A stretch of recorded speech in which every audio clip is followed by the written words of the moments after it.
তো hello guys, welcome to back my channel. তো আপনারা দেখছেন যে আমরা সবাই মিলে এখন চান করতে যাব। এখন আমি যাচ্ছি যে দুজন মিলে। দেখছেন এদিকে সাইডে আমি একটু আমাদের পরিবেশটা দেখে নিলাম। একটু আমার ক্যামেরা খারাপ রয়েছে, তাই একটু আপ ডাউন মারছে ক্যামেরাটা।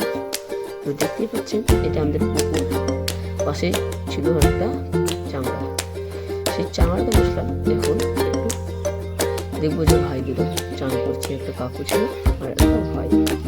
তো কাকুটাকে ভাইটাকে মোটিভেশন করছে যে তুমি এদিকে আসো, সাঁতার কাটে আসো। এত বড় পুকুরটাতে ভাই একা চান করতে পারবে না বলে কাকুটা এসেছে তার সাথে। তো কাকুটা বলছে যে এদিকে আসো। কাকুটা এসে ভয় পাচ্ছে যে সে ডুবে যেতে না যায়। সে ডুবে যাওয়ার ভয় করছে বলে কাকু তার পেছনে রয়েছে, যেখানে ঘুরতো তার সাইডে রয়েছে। তো এখন দেখতে পাচ্ছেন যে সে ভাইটি এখন সাঁতার শিখে গেছে। আমি কিন্তু আপনাদের জুম করে দেখাই। তো এই